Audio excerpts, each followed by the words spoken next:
This is the Bloomberg Surveillance Podcast. I'm Tom Keene, along with Jon Ferro and Lisa Abramowicz. Join us each day for insight from the best in economics, geopolitics, finance, and investment.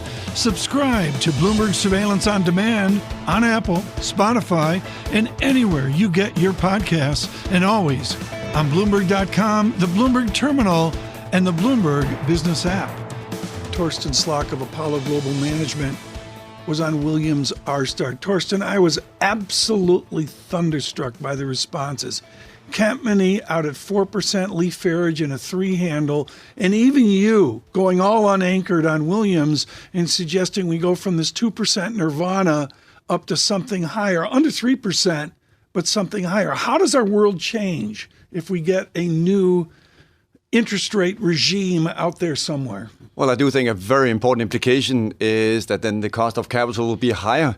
The cost of capital will be higher for companies. The cost of borrowing for consumers will be higher. And all that will, of course, imply that we're going to have more of a significant impact, at least in the near term, on not only consumption, but also on corporate spending. Through price, do we see asset price reduction because I got yield up, price down in a simplistic way? Yeah, because your equity risk premium model, if you change the risk-free rate, and you permanently increase that for whatever reason, demographics, energy transition, less immigration, whatever it might be, if you have the discount rate going up in any finance model, on page 1 in your textbook would tell you that then risky assets are going to become less attractive relatively. Yeah. This has been a fascinating week because we've seen the fastest pace of issuance this year when it comes to investment grade bonds, the third busiest post-Labor Day couple of sessions going back to 2010.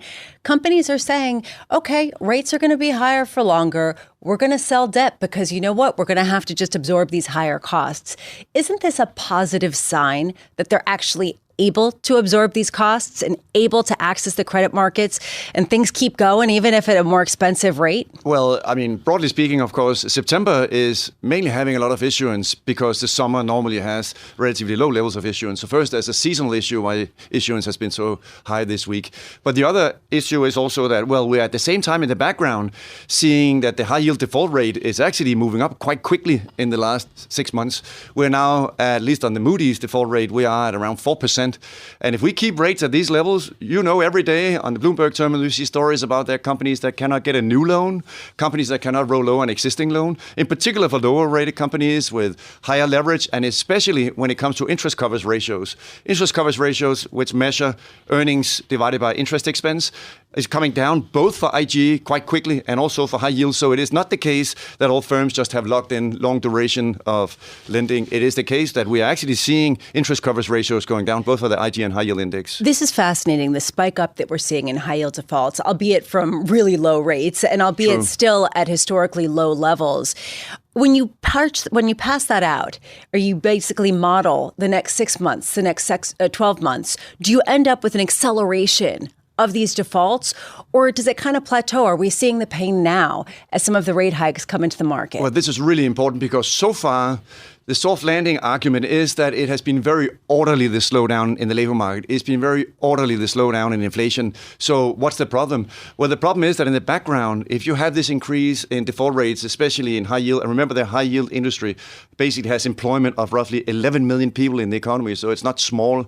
So the conclusion is if high yield default rates are going to continue to move higher because companies cannot get financing, well, then the effect will be that maybe at the moment, these are names that many people tell me, oh, we haven't heard about. But just wait until you get a default in a name that actually everyone has heard about. Then that industry, that rating, that type of interest coverage ratio, that type of leverage is going to be much more vulnerable. And that could change sentiment potentially quite quickly, in particular in high yield, but also in IG. And just across the board in terms of what kind of rate structure is going to be important going forward, as we were hearing from Stephen Major of HSBC in particular, that catalyst event. From your vantage point, how does this play out? The bear case, is it some sort of deep recession? Is it some sort of fissure in the credit markets?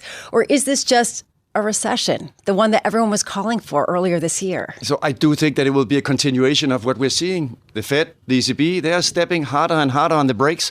And this is not just about the change in interest rates. This is about the level of interest rates. And as that process continues, if you on your Bloomberg screen type ECFC go, have a look at what non-farm payrolls are telling you about Q1 of next year. The consensus is expecting that non-farm payrolls in January and February and March will be 12,000. So you now lean back and say, well, if we're getting non-farm payrolls in 6 months, that will be close to zero for 3 months in a row. How do you think risk will trade on that? And if that process of slowing the economy down as a result of the Fed having raised the cost of capital continues, we should expect to see an ongoing slowdown ahead of us. And I do think that ultimately that will create a risk of a harder landing. In the last 18 months, coming out of COVID, with all the original economic framework that we have, the supply shock, et cetera, we've had so many things wrong. We got the recession wrong. We got before that transitory wrong. We got 4 other things wrong. The Red Sox, we thought they'd, have a good year. It didn't work out. And Harry Kane would never leave Tottenham. What right now that's a consensus call do you think we're going to sit back a year from now, 18 months, and go, God, we got that wrong? What I think is truly fascinating is that we did go into this year, all of us, expecting a sharper slowdown than what we saw. Yeah. And because of excess savings in the household sector, this just took a longer time. More people have been traveling on airplanes, staying at hotels, eating at restaurants. The service sector, which makes up 80% of GDP, has just been a lot stronger. So it is a bit ironic that this process of slowing things down has continued. The Fed has kept on raising rates. Cost of capital continues to go up. Delinquency rates for credit cards and auto loans continue to move higher. And just as all these things finally started appearing, everyone said, well, now we're not going to have more of a slowdown. Now it's just Goldilocks and we'll have a soft landing. So you think Goldilocks right now is the thing that we're getting wrong? I do think that the risk is that this process, remember, think about what the Fed is doing. The Fed is raising interest rates because they want us to spend less money on our credit cards. They want us to buy fewer cars. They want us to buy fewer homes. That's the whole idea with slowing things down. Off of Jonathan Spence's classic work, and Orville Schell published, I believe it was in the Telegraph, I stand corrected if that's wrong, Orville Schell writing on China. What I'm getting out there right now basically is a death of China. All my radars up, Torsten, and you wrote on it this morning. That is a major risk, and the Fed had a working paper a few years ago where they tried to quantify what is the impact on the U.S. of correction in Chinese GDP, and they found a relatively modest impact that a 1% decline in GDP only had a 0.2%. In China, had only 0.2% impact on the U.S. But this is now to be tested because China is not only slowing for cyclical reasons, meaning exports are going down because U.S. is slowing and Europe is slowing. They also have 2 other issues, namely the housing situation is getting more serious. And on top of that, they also have the demographic situation that's getting more serious. So all that combined is generally going to drag down GDP growth in China and also have implications in particular for Europe, but also for the US. But just one of the big counterpoints to the bearish argument that you're making is that growth has surprised to the upside, and it continues to, albeit at a slowing pace, and that companies are still doing well. How do you understand that surprising resilience? Yeah, well, the nuance to that is that growth in employment has continued to slow down. And also when it comes to are companies really doing well, but why are default rates then going up so much? Why are interest coverage ratio going down so much? All these things that credit conditions are tightening in the background. Interest rates are essentially, as the Fed wanted, biting harder and harder on consumers and biting harder and harder on corporates. And combining that with student loan repayments coming back and also households running out of excess savings, at least according to the San Francisco Fed, you can begin to worry about the next few months having a continuation of what the Fed wants to see. That's a Slockian gloom. Well, but seeing the slowdown continue going ahead. What would you have to see to change your view? So what we need to see is essentially the cost of capital coming down, because the first domino brick in this process of the data that we're all watching across the board is that the Fed has raised the cost of capital. And as Tom was saying, maybe there are some reasons why the cost of capital might now be permanently higher. And the fact is that all this higher cost of capital is having an impact across the board, in particular consumers, corporates, but of course also again on high yield default rates moving higher. Torsten Slok with this. It's great to have Steve Major with us with HSBC and to have Earl Davis with us today with a heritage with BMO Asset Management in Canada, Bank of Montreal. It's just great to have Earl with us. Earl, I love the pedigree. It's your fault the Toronto Maple Leafs are terrible. You were at Ontario Teachers for years. They used to own the Maple Leafs. They're the ones that buried them into obscurity. You've been on the investment side of debt and also, of course, working with BMO Asset Management right now. And your code here is longer. We are going to be longer. How longer is longer for Earl Davis? Yeah, I think we'll be higher for longer for, most likely until 2025. I don't foresee any cuts next year for 2 reasons. One is all central bankers are telling you that, and I think we have to believe them. If The other thing is you see the economic numbers, right? The resilience. Even though I know you guys were discussing jobs and the decline there, but there's still excess demand for workers. It's still positive. So the question is not whether things are declining, it's whether they're declining fast enough. And I believe some of the secondary data that we're getting is telling us no. And that means if they're not going to hike too much more because they have to wait to see the cumulative effects of hikes, they have to hold on for longer. Accumulate us across 2024 to year 2025. How does fixed income react to a longer that most people aren't predicting like you are? Well, the interesting thing is we don't believe there's hikes next year. We believe there are a hold next year. So what happens in that environment is that the longer end of the curve starts doing the fight against inflation, and that comes through the market doing the fight against inflation. So there's two things that have to happen first. One is the market right now is discounting eases in the 2-year bond all throughout next year. I think there's 4 or 5 eases discounted in the US. That has to work itself out. And that means higher yields across the board. But we believe we'll have steepening before because people are scared of the UAW negotiations. What's the impact of that? Because let's say there is, for argument's sake, a 25% increase in wages. That does not show itself immediately in inflation, but it will show itself in 6 months as car prices go up because your costs are going up. And this is happening across a number of industries. So we believe we are in that wage price spiral. We've seen a number of wage gains this year, your pilots, we saw UPS, significant wage gains, which doesn't show up in inflation until people start paying and buying stuff with that increased income. So we believe we're in that spiral. That's why it'll be higher for longer. And we don't foresee cuts until 2025. At earliest, late Q4 2024, but I don't anticipate that at this point in time. We talk a lot about the long and variable lags, and there's a huge disagreement about whether they've already basically impacted on the economy or if they are yet to come.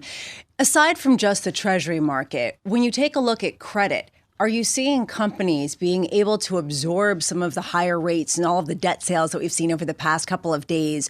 Or is there something else going on that makes you think it's going to bite in a more material way? Well, they could easily absorb the debt hikes from where they're refinancing. And the reason why is, let's look at U.S. 10-year bonds. Let's say a company issues U.S. corporate credit at say 100 above overnight, above 10-year yields. They're still earning a positive return. They're not paying because of the inversion of the yield curve and where overnight rates are. So it's not costing them as much as people think, especially the ones who issued last year or the year before and still have 5, 6, 7, 8 years left on this debt.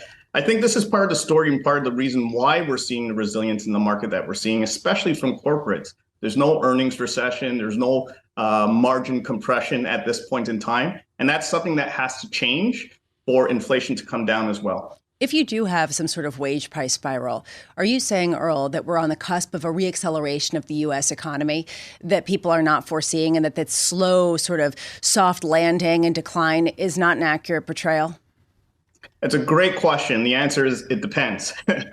And it depends on what the Fed and FOMC reaction to that is. It's our belief it's going to be very difficult for them to hike in 2024 because of the election. And I know they're independent, but it does impact popular opinion when politicians are talking about hiking, when things are turning. So it depends on the reaction function of the Fed. If the Fed chooses to counter that reacceleration, if it does happen, then no, we'll be all right. But if they choose to wait because of the cumulative effects and because of other reasons, then we could see some ongoing volatility in the bond market, especially that 10 to 30-year sector.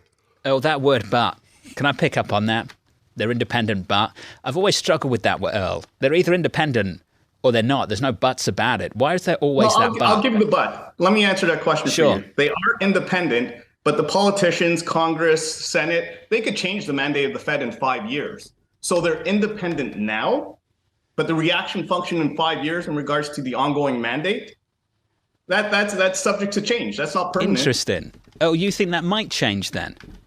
I didn't say that. I'm just asking. That is in the cards. Okay. So that has to be taken into account.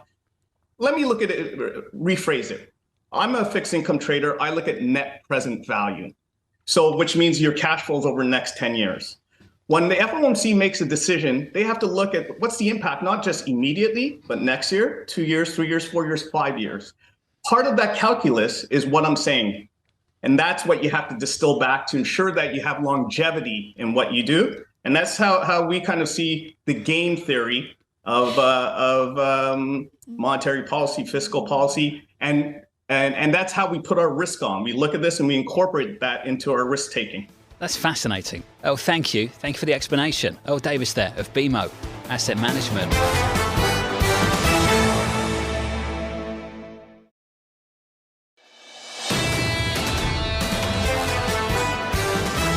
Get right to it right now. This is an important conversation. Pierre Ferragu has been just brilliant and decidedly not an Apple fanboy. He is Global Technology Infrastructure Head at New Street Research. Pierre, I love your phrase, the Silicon Wall. I'm going to give you credit for that, the Ferragu Silicon Wall. That's attention this morning. Is there a Silicon Wall identifiable between America and China? Well, I don't think we see the wall yet, because China is buying about 25% of any Western tech company or any Western semiconductor company. So there is still China is still a very big market. But what we see is that both sides are working very, very actively at building up that wall, with the US, increasing restrictions, China doing their best to develop their own supply chain. And you see, like with Huawei this week announcing their first, high-end phone powered by a homegrown chip. These moves are very important and are setting the foundations for the wall in some ways, and that's the way I would think about it. And it took like a few centuries to build the wall of China, and it's probably going to take a decade or two to build the Silicon Wall as well. It's going to take a very long time for China to be able to be more autonomous and for their ability to replace Western suppliers. Your note, Pierre, your note is extremely constructive on short term for Apple in China. What is the power, the sway that Tim Cook has over the Chinese government and over the Chinese manufacturing establishment? So let's I think you raise a good point that China has to be very careful to what they do with Apple, because China depends on Apple for many things. They are even more important in the upstream of Apple than the downstream of Apple. That's a very good point. But even if you take a step back, let's talk about Elon instead of talking about Tim, and see what happened in 2021. China banned the use of Tesla cars for a similar scope of Chinese officials, Chinese military, state-owned companies.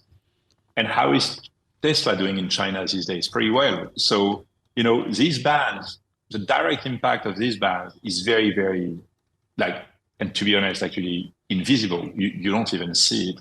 And so that's the reason why I'm a bit constructive on the situation. You're like, this ban is not going to affect Apple in the near term. Of course, it's a wake-up call for investors. They're like, oh my God, this situation with China is not getting well. And I think the ban is one thing, the Huawei phone is another one. And it's not a coincidence that we see the two things popping up in the same week. So the way I see it, whether it's Tim Cook or Elon Musk, these guys have a good ability to engage with Chinese authorities, understand the importance of China as a market. China understands the importance of having them building factories, leveraging the Chinese supply chain. And so, nobody is going to mess the Apple cart in the near term. But in the longer run, I think you have to keep in mind the Silicon Wall is building up, and slowly but surely, China is going to get out of the mix of the revenues of an Apple, of a Tesla, of an Intel, of all Western technology. So at what point are you looking to see how much Tim Cook heads over to New Delhi, to Mumbai, to really have a discussion about expanding production in India? Yes, exactly. Very similar, very slow moves that are going to play out over years and years. So it took China like a few years, to be able to pull out a chip that could power a phone that could more or less, compete with an iPhone. but still lag well behind. Revenge is a dish that is better, that tastes better cold. And now China is starting to putting up this phone and in a position to start pushing back on the iPhone. And Tim Cook and his team are very clearly, cognizant of that, and they are making sure they are lowering their dependency on China as well. So that's the wall building slowly but surely. I have to say, this is a frustrating conversation to be having, not because anything that you're saying is frustrating or not incredibly interesting. It's more just going forward that it feels like we have all these geopolitical headlines, and then we have people coming on and predicting with really no basis of whether this is something meaningful or something this isn't. How do you just deal with this? You just discount all of the geopolitical headlines as near-term noise and look at the fundamentals and say longer-term maybe, but we have to really wait and see. Yes, Lisa, I wish I had started a hedge fund 24 months ago, just buying the dip of every geopolitical headlines, and I'm pretty sure I would have made a lot of money. China, this Silicon Wall, the tensions between China and the West. The way I like to frame it is the following. Let's say China is on average 20% of Western tech. And let's say in a decade or two from now, in 15 years from now, China is out of the picture. That means Western tech is going to lose barely a point of growth every year over the next 15 years. So yes, you can reflect that in your DCF valuation and things like that, and it's going to give you a single digit, headwind on your valuation if you're a fundamental investor. But at the end of the day, it's not a big deal. It's not. We are ready for that, and because the market is what it is, every time there is a piece of news, it's massively overreacting on something that is going to play out over 15 years. So yes, I tend to see each of these reaction as a buying opportunity. Pierre, I'm happy to look at opening that fund with you. Look forward to working together. Pierre Ferragu of New Street Research. Pierre, thank you, buddy. Always great to get your perspective. I'm pleased to say that my good friend on my side, Steve Major, joins us right now, Global Head of Fixed Income Research at HSBC. Steve, wonderful to catch up with you, sir. We're going to park the football. We're going to talk about this bond market. You are bullish. What do you think the bears, Steve, have got wrong about the outlook for this bond market in America? Well, where to start? I think that the list is getting longer and longer. When I look at valuations, absolute and relative valuations, treasuries just stand out. We completed our monthly asset allocation this week, and most of my colleagues have reined in their enthusiasm on other bond markets because they're not attractive. I mean, I'm struggling to find a single EM rates market that I'd want to buy right now. Much of the total returns come through FX anyway. Credit is tight. Treasuries are standing out versus equities.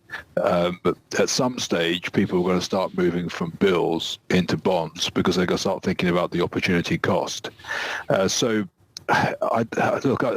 you that I think that yields today, 10-year yields are 100 basis points higher than they were in the early summer, but they're the same level as they were in October 22. And since then, the Fed's hiked by 225 basis points. So something's going on to contain that 10-year yield. And I think it's difficult to see it going much higher. So I look at it and think it's asymmetric. Maybe nothing much happens. We go sideways for a bit, but when the yields move, they're going to move down and a lot. Stephen, you at HSBC are hardwired into the China slowdown, the knowledge of China, the dynamic of their GDP. If we do get some form of new diminished Chinese economic growth, is that a disinflationary impulse that assists in driving yields lower, fixed income prices up? Well, quite possibly, yes. It's not good for many markets. I mean, the EM tends to quite like a soft dollar and a strong China. It's got the opposite right now. So the channels through which China might matter to global fixed income are many. It could be through capital flows, it could be through trade and therefore GDP, it could be through FX, it could be through some form of contagion, some kind of financial stability incident. I mean, there's so many. The list is long, and it seems that already there's some influence. But what kind of policymaker is ever going to say what's really happening? We're going to find out afterwards. So I think that already you've got a big gap between the yield levels offered by China and many other markets compared to the US. And that's the thing I'm focusing on at the moment. It's very difficult to determine exactly what the channel and the process is going to be, but I think it matters. How do you understand, Steve, why we haven't seen yields go lower this year? Why they've stayed so sticky and persistently so with economic data surprising to the upside? Look, we've just completed the most aggressive tightening phase in 4 decades. It looks like the momentum of the tightening is definitely fading, and I think that we're entering a very important period here where there's probably going to be a handoff from the focus on inflation onto the real economy data, and it's going to be a slow process, but I think that, I'll repeat what I just said. Yields probably go sideways for now, but when they make the next big move, it's very unlikely to be up. The next big move is more likely to be down, and therefore you're better to be long. Are you saying that the risk right now is for some sort of systemic event and that you see one on the horizon versus the upside growth surprises that we have been seeing, which has led a lot of people to say that really the asymmetry goes to the other side, that growth could actually reignite? And I've heard that's even from Fed officials themselves. So the GDP now is a notoriously volatile series. It's been goosed up by the fiscal loosening. And the trend GDP is still 175, 180. The smart people, I believe, recognize that the R star is unchanged from before the pandemic. So the policy rate is more than double what the equilibrium rate is going to be. So it says to me that we are at or very close to the peak in the cycle. So given that, Steve, how do you place a bet here out a year or two? Are you, on a retail basis, are you laddered? Do you barbell? What's the major strategy to go price up, yield down? Yeah, that's now the key question. I've got much more comfortable with just outright long of 10-year plus, rather than trying to play anything fancy with the curve. If you start buying 2s versus 10s and play a steepener, you've got too much carry to overcome.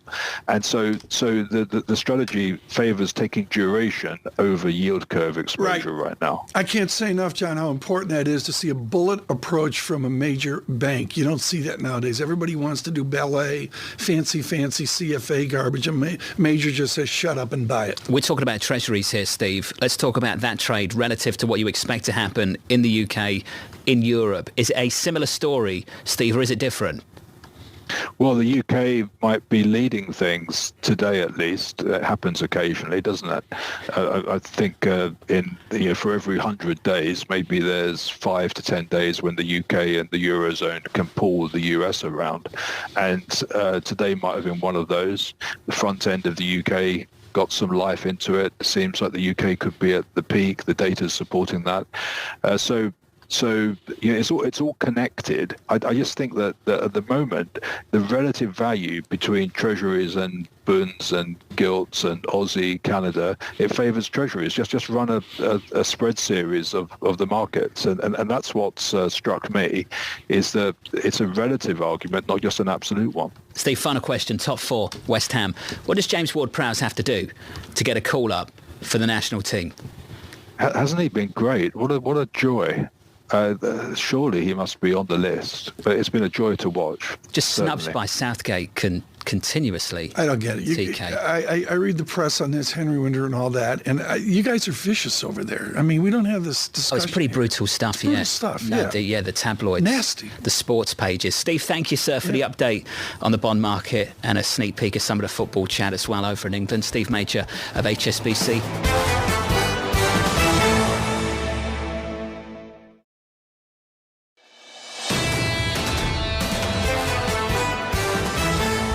Right now, working with Ian Bremmer at Eurasia Group is Anna Ashton, Director of China Corporate Affairs. on, of course, this relationship of U.S. and China. We need a brief this morning as well. And I'm going to cut to the chase. I see a lot of hysteria, and we've had some good voices calm us down a bit. Take us away from the immediate hysteria of China to clear thinking. How are you thinking clearly about the domestic challenges of China? Well, Tom, it is quite a challenge to be the one who's supposed to come up with the positive take, because, China really is facing some serious economic hurdles right now, and they're different from hurdles in the past. The slowdown is systemic. The real estate crisis is affecting lots of sectors. But at the same time, it is important to remember that while China may be growing at this present moment more slowly than the United States, which is odd, and it's still growing. And it is an enormous country that is also growing in population, with a middle class that is set to grow. So there's a ton of opportunity that remains. I think one of the issues that is kind of separate from the slowdown, but also makes it harder and harder for foreign firms to do business successfully, and has nothing to do actually with regulations either, is just the fact that there's more competition in the Chinese market from domestic companies than there used to be. If I look at the domestic companies, it comes back to the SOEs, the state-owned enterprises. Like the waves every 8 years, we're going to de-emphasize them, we're going to re-emphasize them, or that. What is the relationship of those state-owned enterprises now with the new Xi regime in Beijing? Well, definitely Xi Jinping is more of a state sector man. He has definitely moved away from his predecessors in re-emphasizing the role of the state, and in his, pretty firm belief that the state needs to be involved in directing which parts of China's economy are going to be emphasized and are supposed to grow. But interestingly, that seems to be the direction that U.S. politics is going to a lesser extent as well. Anna, we had Pierre Ferragu on earlier, and he was saying that he wants to start it, or he wished he had started a hedge fund to buy every dip in some of the names that are most affected by the geopolitical headlines, in particular about U.S. and China relationships souring. Is this time different?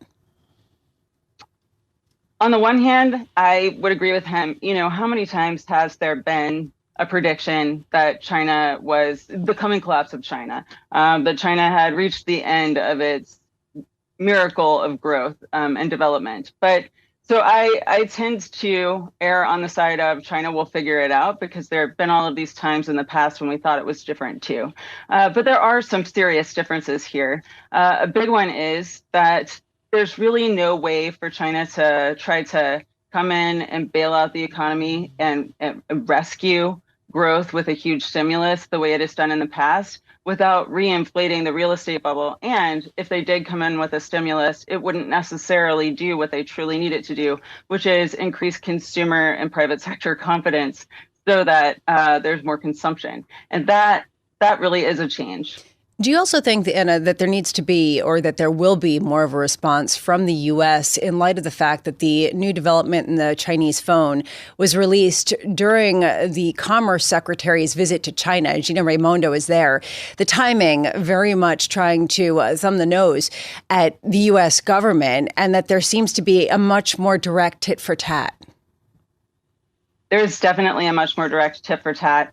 And, we've seen that play out in a number of different forums in the last few days. So there was Gina Raimondo's statement on Face the Nation about not necessarily wanting to apply the word trust to the relationship or improved trust after her visit, but saying, we really need to see action. And there was, sort of similar tone from Vice President Kamala Harris when she was at the ASEAN Summit and the East Asia Summit, talking about the need for China to not pursue these gray zone activities in the South China Sea.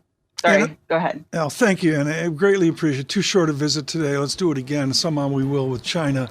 So much in the news. Anna Ashton with us with the Abramowicz Eurasia Group. Subscribe to the Bloomberg Surveillance Podcast on Apple, Spotify, and anywhere else you get your podcasts. Listen live every weekday starting at 7 a.m. Eastern on Bloomberg.com, the iHeartRadio app, TuneIn, and the Bloomberg Business app. You can watch us live on Bloomberg Television and always on the Bloomberg Terminal. Thanks for listening.